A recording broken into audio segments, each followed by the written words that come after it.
So yun mga gar, at ngayong araw nga may orasyon tayo ngayon. So orasyon tayo ngayon ni Mix kasi wala nang tubig dito sa San Roque. Baka naman dahil ng tubig sa San Roque, may pista na. Kaya sa si Mix nagkukuha, nakasusurvive pa man ta sige orasyon sa tubig. So pabayag tayo. Amo na po adi mga gar. So truck ni Mix na perming nagpapara orasyon sa di San Roque. So dawa pa uno pasasalamat man kita kay Mix ta dawa pa uno nakakasurvive man adi buong San Roque, nakakapagtao man sa tubig ading truck ni Mix.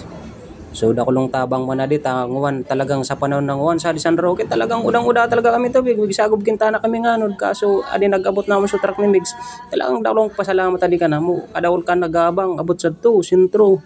So atrakan ni Mix agkuman ibang di na orasyonan na ta minsan nauubos na pareho sa di nagpupun sa barada abot sa to sentro o umaabot man na gagatikot na kaya bayda ninyo ta o misagob na kadakol ka mga dramahan ang mga baldiyan ka naman na baldiyan o adi ka kandakantalinda. So kadakol ka kaya dakulong pasasalamat man kading kanatong gobernador na si Mix Villafuerte.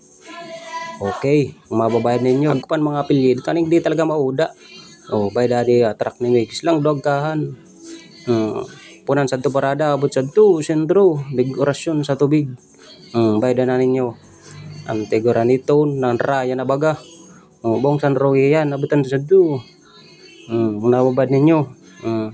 Kaya sa mga migkuha mga migmanugang sa San Roque sa gustong magpamilya damo na rigos-rigos sa dabulan.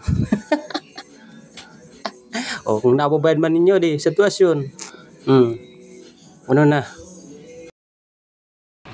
So yun mga gar, tapos na akong magsagaw kay Megs.